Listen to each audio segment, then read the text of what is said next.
avec la presse.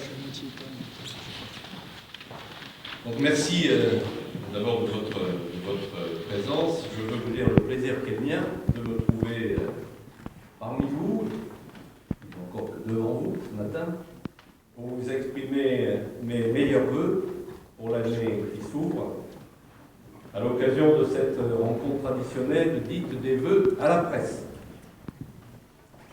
Et mes premiers mots sont de souhaiter simplement, mais sincèrement, à chacun et chacune d'entre vous une très bonne année, que 2016 vous préserve des épreuves et des peines, qu'elle vous procure beaucoup de joie et autant de satisfaction personnelle et professionnelle que vous pouvez en espérer. L'exercice des vœux à la presse n'est pas nouveau pour moi, mais il est nouveau pour moi à Lyon, où je me suis installé le 1er avril 2015. J'observe que le temps passe vite. Ça me fera un an d'ancienneté.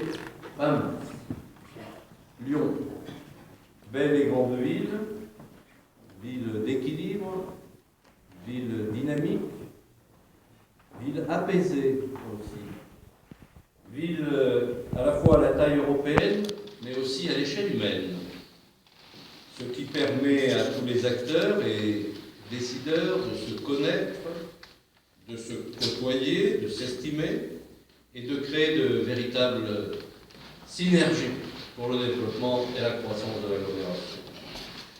Lyon également, chef-lieu de Rhône-Alpes hier, d'Auvergne-Rhône-Alpes aujourd'hui, c'est-à-dire d'une grande région. Je crois qu'on a mis à votre disposition ce document. Je remercie l'équipe de l'État, notamment le lycée, pour y revenir. Une grande région, près de 7,8 millions d'habitants. C'est pas loin de la population de la Suisse. C'est plus que la Catalogne.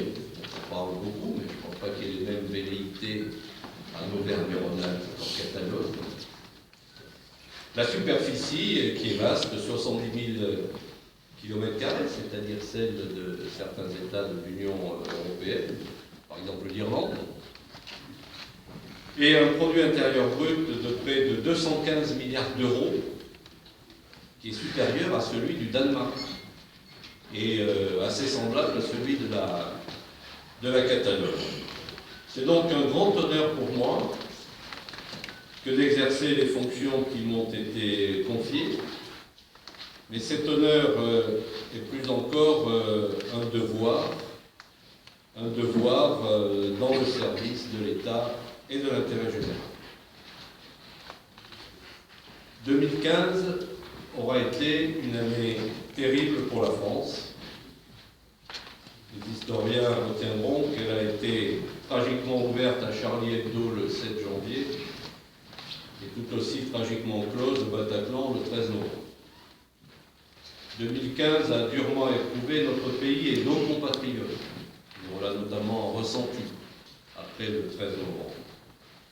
Mais notre pays a fait face, notre pays a prouvé sa résilience, notre pays a manifesté la force de son unité, notre pays a démontré son attachement profond aux valeurs républicaines.